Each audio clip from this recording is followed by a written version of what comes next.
Okay, so what's PJ doing today?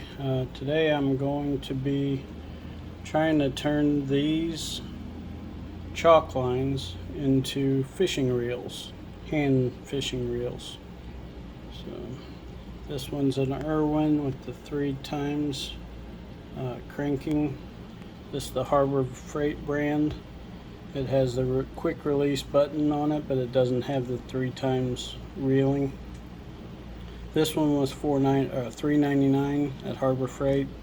This one I picked up at the Home and Farm store on clearance for $5.91. So $6 for this one, $4 for that one.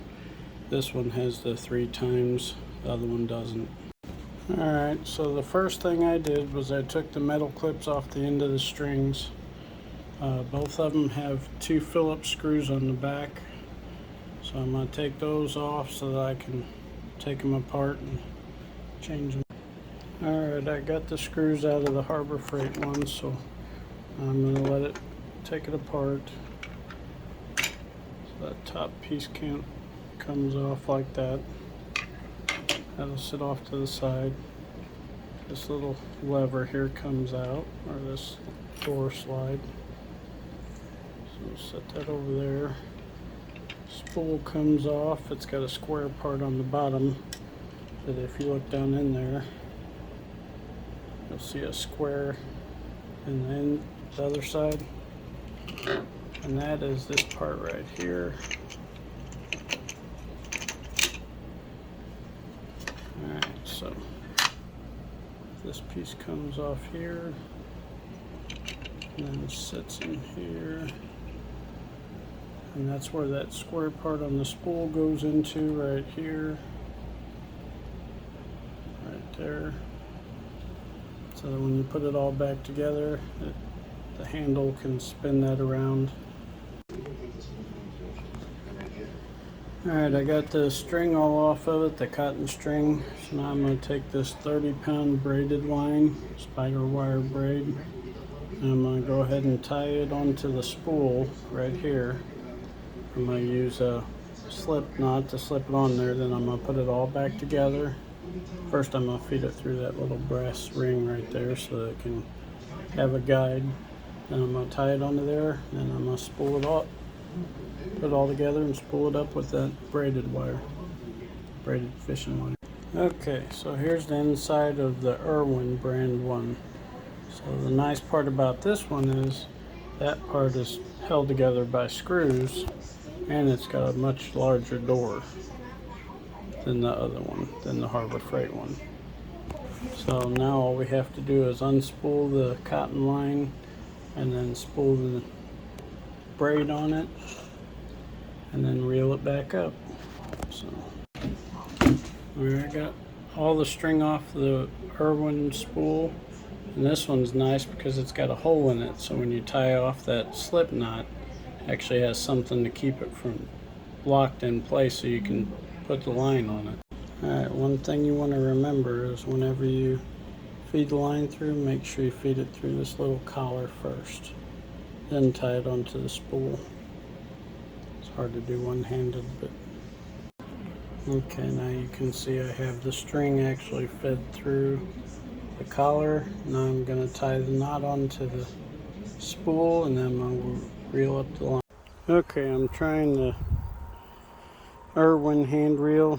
I got a bobber and a jig head with a 1-inch gulp minnow. So I got to pull some line out first so I can toss it out there.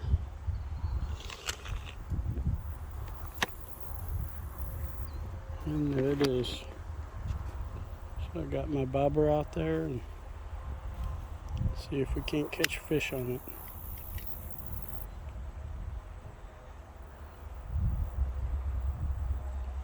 Getting a bite.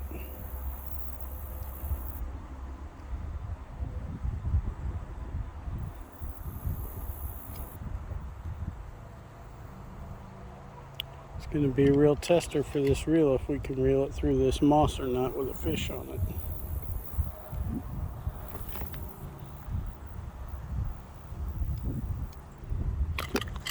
Oh, it's got a fish on it. Little bluegill.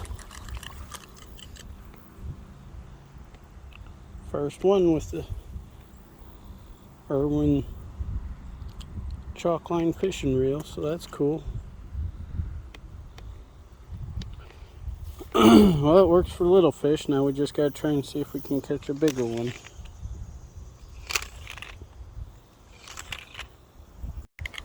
Well, even with the knot, I got a bite.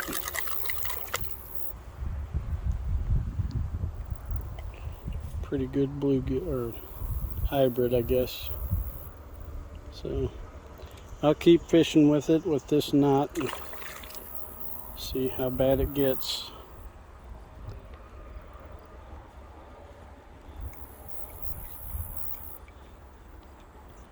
I can definitely see I'll have to recut the line and restring it later.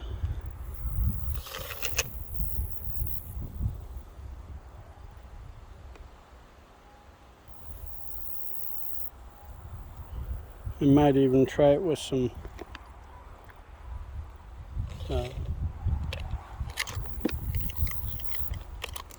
monofilament instead of the braid. I think the braid might be the issue.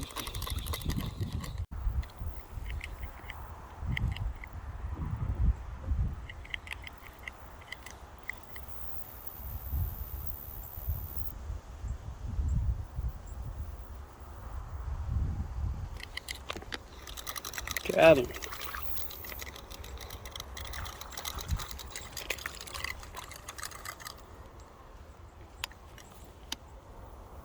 Another little hybrid. So it definitely does work. It's got its issues. It's not the easiest thing in the world to use, but you know, if you ain't got nothing but a chalk line, you can still catch fish on it.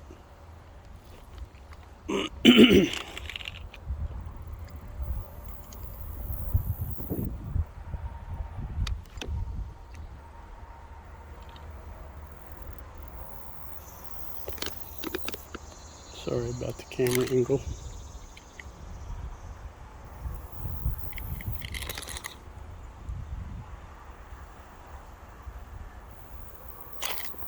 There it goes, got him.